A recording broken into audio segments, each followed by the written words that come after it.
right, welcome back to Alabama Gristmill. Good to have you join us for our latest episode of the history podcast of Alabama here that we're going over.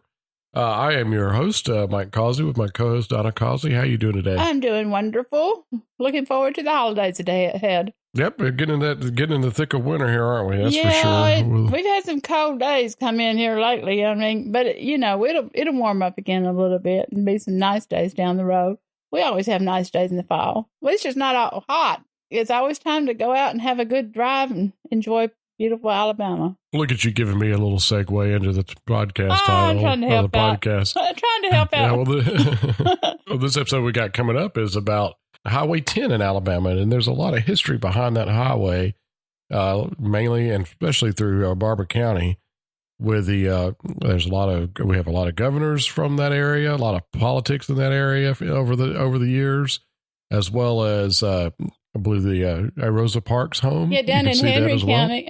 Rosa Parks home and Governor George Wallace's birthplace and Cleo. It's and there's a park down there. So you can go down there and go to this park and discover something unique about that park.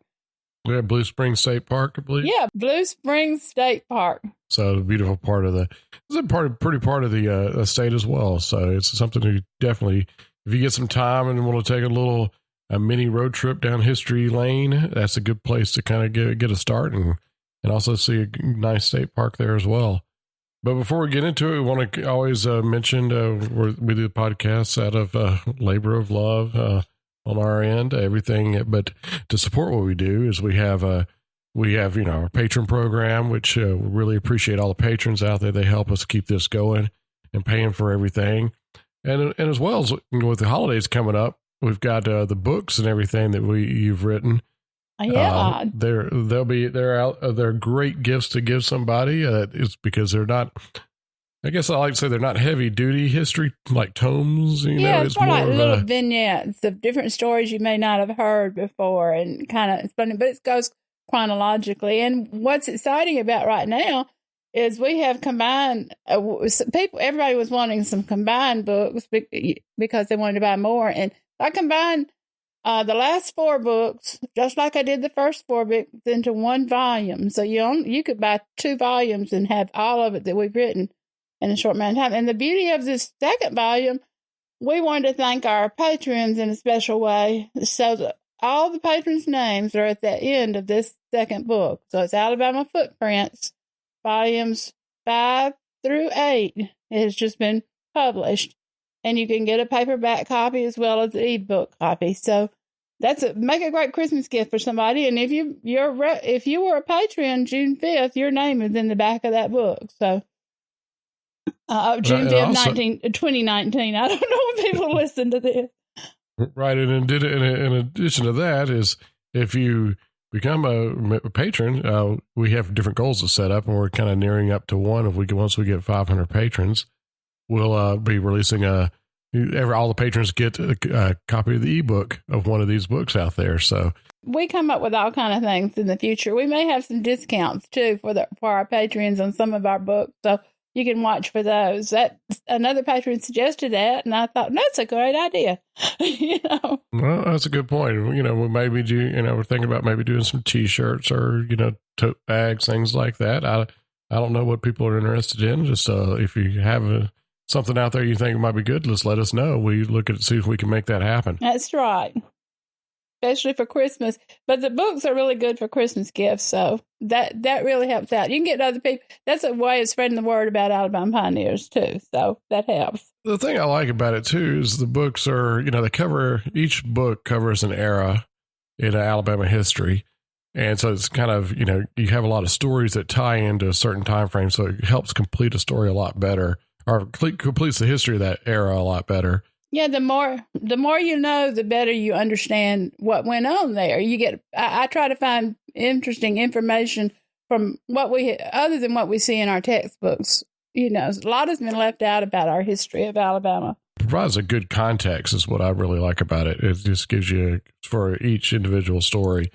But the other nice thing about it is as a gift, the reason I like it is it's more like a Reader's Digest version. It's a lot simpler to, read and quickly just, read read off a quick little story here and there and all that. So it makes it a lot more fun to learn this history where you're not going to the deep dive into the historic elements that you're talking about, but it's just, it gives you an overview and a context of what happened in those different eras. And as much as I can, I go back to the original sources, the primary documents, the treaties, and that. And in the books, Removal and Confrontation, when we talk about the Native Americans, I really have used the words that were written down in 1802 from the Library of Congress. So you'll see a lot of that. That kind of gets glossed up. I mean, we have so much history in Alabama; it's hard to cover it all in history books, and I'm just kind of breaking it down in little pieces and trying to give both sides of the view and let everyone know what really happened from different perspectives. You know, you can describe a situation, and it depending on your perspective, you may describe it totally different from your neighbor over here. You know, so perception is reality in a lot of cases. You're exactly right. Well, you can find all these books, Amazon.com, and you can find the links to that as well, AlabamaPioneers.com. A lot of the stories we have, the stories that are similar or tied into the books, we have those links on those individual stories as well. So just check those out there. They're called Alabama Footprints Series, and you can get those, like I said, Amazon or any bookstore that you can find out there, and if they don't have it, they can get it. That's right. They can get it at the library too. So ask for them at the library so they know about them, and they can find it on Amazon. Barnes and Nobles, any of these. Well, all right. Well, we'll go ahead and get into the story now that we got all that out of the way, and you can tell us a little bit about the rich history of the area of Highway 10 in Alabama. All righty. Cleo is the birthplace of Governor George Wallace.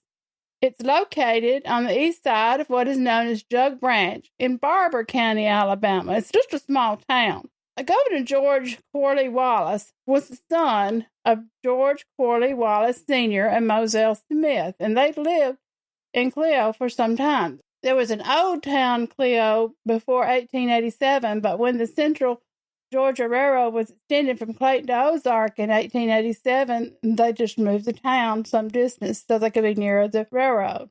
The first merchant and one of the oldest settlers in Cleo was Murdoch Martin, who came from the Louisville settlement in Barbour County. Other settlers and merchants were L.A. Hunt, Duncan McRae, and Alex Shaw. Miss Mattie Hunt ran the first hotel, and W.A. Arnold was the president of the Cleo Banking Company in 1905. J.N. Stevens organized the Farmers Bank, and the first mayor of Cleo was P.W. Shaw, and the first marshal was H.C. Thompson. Some other prominent business names included Frank McRae, C.W. Knight, the Baxters, Martins, Shaws, McInnes, Strickland, and Fox. Those are some of the early settlers in the town. It's an old town. The Cleo Baptist Church was organized at a bush arbor evangelistic meeting conducted by Reverend Henry Martin of Ozark, Alabama in 1897. Some of the charter members of the Cleo Baptist Church were Mrs. Sarah Elizabeth Reynolds, Miss Ella Cooper, Mr. and Mrs. Ed Murdoch, Mr. W.L. Kennedy, and Augusta Phillips, and last Kennedy Smith. The first church was built in 1899 through a cooperative effort. Miss Sarah Elizabeth Reynolds offered a contribution of a lot that they could build the church on, and she gave the pulpit furniture, and she also donated $25, so she was very instrumental in getting the church started. Additional donations were at $25 donations were given by Mr. and Mrs. Ed Murdoch, Miss Ella Cooper, Mr. and Mrs. W.L. Kennedy, Mr. and Mrs. John Gullidge, and Mr. and Mrs. William Hunt. W.L. Kennedy operated as a sawmill. He furnished the lumber for the building for free. And William Hunt, who was a carpenter, contributed his labor. So it was a community effort to get that first church built. But it was kind of sad because just about the time they got the outside complete and all that remained was the inside, the church was leveled by one of the Alabama windstorms that we have They were undaunted, and a small band of members picked up the pieces and rebuilt the frame building. Cleo never really grew large. It remained a small town. In fact, the 2010 census, Cleo had a population of 1,399. Don Sutton, a member of the Baseball Hall of Fame, was also born in Cleo. Another place that you'll find about 7 miles east of Cleo is the Blue Springs State Park. The spring in the state park of Blue Springs State Park actually moved twice before settling down. So it's a really interesting story. And I'll give it to you on the next podcast. It's kind of lengthy. Also located on Alabama Highway 10, less than 1 mile west of the intersection with US 431 is the town of Abbeville in Henry County.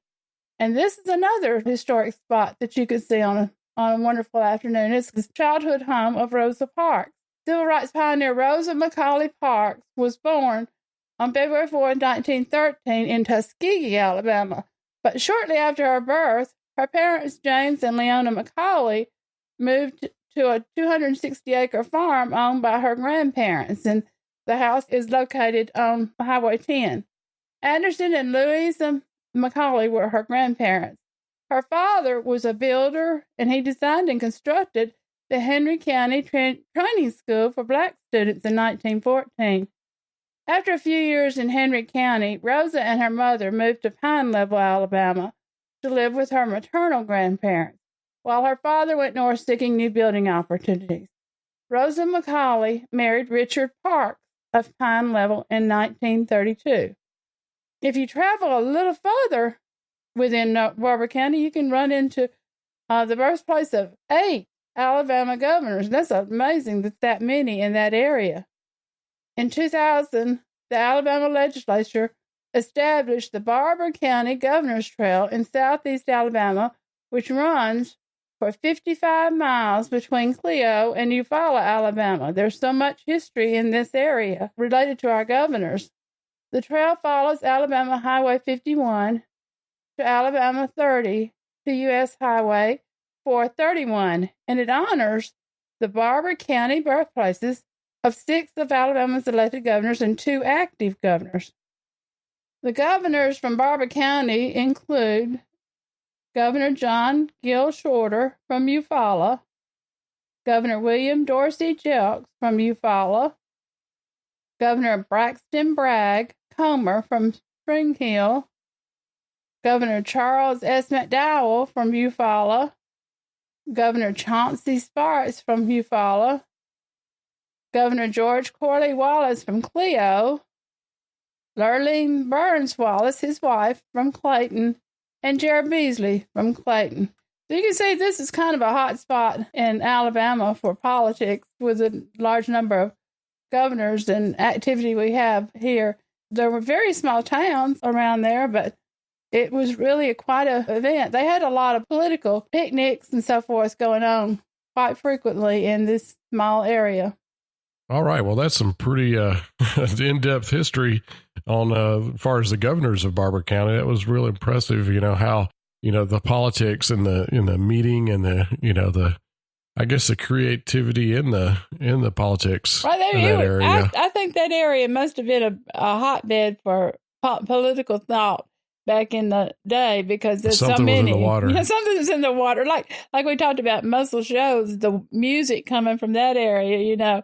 It's funny how certain areas just seem, the state of Alabama seemed to pull more people with the same thinking, Oh, yes. And, I guess there's something in that Blue Springs. Yeah. It's got, the Blue Springs, I love that story about it going from one side to the other. I mean, the man who had the hotel to start with, I bet he was pretty disappointed. Well, we don't want to get into that because I think we're going to go in the next podcast. We're going to go a little more depth of that. Oh, so yeah. I don't want to get into that. Well, so definitely listen to the next one. We've got a little bit more detail about the Blue Springs. But for now, I guess it's kind of interesting that it's Blue Springs, too, because, George Wallace was a Democrat coming out of there. So I wonder if that wonder if that played into it. I wonder. You never know. It's a lot going on. Well, it's interesting that Rosa Parks' house is so near Cleo, where George Wallace came from, too. I mean, they were so involved with civil rights in the state of Alabama, and from that small locality within 30 minutes of each other. That's true. It's just pretty remarkable, Kind of a nexus of history there. I know. That all happens in one central area. And it's amazing the house, is still there. And, I guess I've heard rumors that they're trying to restore it or somebody might be, but I don't know. I don't know. Actually, I don't know where it stands right now, but I know there's a historical marker there. So you can see that, And I don't know it'd be great for some people to live in the area, because I haven't been by there in a while, but live in the area could tell us a little bit more about the history and what's going on now with it. So share it on with the podcast comments. Right, because I do know our story on the house just really was popular within the past few months, so it got a lot of attention. So it's there's a lot of interest of that Rosa Parks house out there. Yeah, there's a story about it on Alabama Pioneers website. That's what you're talking about. People just started looking at it they're all over the world looking at it, so it'd be good to have some more history to go with it. So if you know more about it, please share. And we're all about preserving the history here. That's what we try to do. You can see the picture of it too on the website. Alabama Pioneers. And I'll put those in the podcast notes too, so make it easy to find and everything.